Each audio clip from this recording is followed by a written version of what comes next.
আমরা PhonePe use করি না এরকম হয়তো বা কোনো মানুষই নেই, মানে প্রত্যেকেই এখন ফোনপে গুগল পে আমরা সবাই ইউজ করি।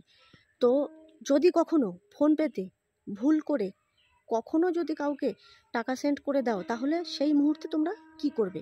তো চলো সেটা বিষয়ে আজকে আলোচনা করব। আর আমার একবার হয়েছিল 1200 টাকা আমি ভুল পাঠিয়ে দিয়েছিলাম।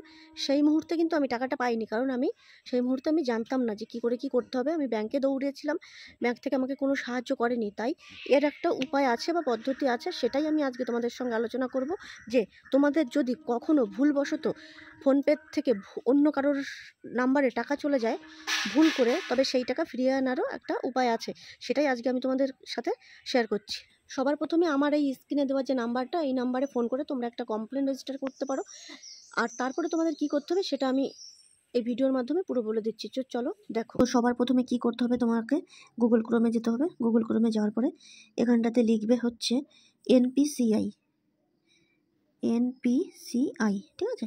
তো এনপিসিআই যে এইটাতে যাবে, আবার প্রথমে যে লিঙ্কটা থাকবে যে এনপিসিআই এর, এই লিঙ্কের উপর ক্লিক করবে তোমরা। তো এটা ওপেন হয়ে যাবে। এটা ওপেন হতে হয়তো 2-1 সেকেন্ড টাইমও নিতে পারে। তারপরে চলে যাবে এই যে 3 ডট উপরে বাঁ দিকটায়, 3 ডটে ক্লিক করার পরে এরকম একটা পেজ ওপেন হয়ে যাবে। এখানে তোমাদের যেতে হবে কাস্টমারে।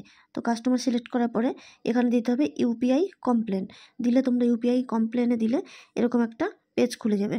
সবার প্রথমে এই যে কমপ্লেন টাইপ, এখানে তোমাকে ট্রানজ্যাকশান, ঠিক আছে, ট্রানজ্যাকশান সিলেক্ট করে নেবে। অপশানটা আছে ট্রানজ্যাকশান রিলেটেড ডিটেলসে যাবে।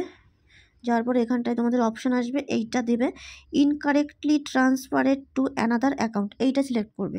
যেহেতু তুমি ভুল ট্রানজ্যাকশান করে ফেলেছো, তার জন্য তোমাদের সিলেক্ট করতে হবে incorrectly transferred to another account. তারপরের অপশান আছে এই যে কমেন্ট। এখানে তোমাদের কি করতে হবে, এই যে লেখা আছে 500 ওয়ার্ডের মধ্যে তোমাকে লিখতে হবে, মানে 500টা ওয়ার্ডের মধ্যে এখানে ছোট করে একটা কমপ্লেন লিখতে হবে, ঠিক কী কারণে তোমার এরকম সমস্যাটা হয়েছে। তারপরে হচ্ছে ট্রানজ্যাকশান আইডি, এই ঘরটাতে তোমাকে দিতে হবে ট্রানজ্যাকশান আইডি। ট্রানজ্যাকশান আইডি বলতে তোমরা কি বুঝবে? ট্রানজ্যাকশান আইডি বলতে তোমরা বুঝবে হচ্ছে এই ফোনপের মধ্যে গেলে ধরো তুমি কাউকে টাকা পাঠিয়েছো, সেখানটায় তুমি চলে যাবে। ধরো এই প্রথম ট্রানজ্যাকশানটা আমার যেটা, এই যে ট্রানজ্যাকশান আইডি বলতে এইটা বোঝাচ্ছে T2511, এইটাকে তোমরা কপি করবে বা লিখে রাখবে। লিখে রেখে তারপরে তোমরা এখানে দিয়ে দেবে ট্রানজ্যাকশান আইডির ওখানে দিয়ে দেবে। যাকে টাকা পাঠাতে গিয়ে ভুল হয়েছিল, তাকে যে টাকাটা তোমরা পাঠিয়েছিলে সেই ট্রানজ্যাকশান আইডিটা এখানে লিখে দেবে। তারপর হচ্ছে ডেট অফ ট্রানজ্যাকশান, মানে তুমি কোন ডেটে এই ভুলটা করেছো সেই ডেটটা দেবে। এখানে হচ্ছে রুপি, মানে কত টাকা তুমি পাঠিয়েছো।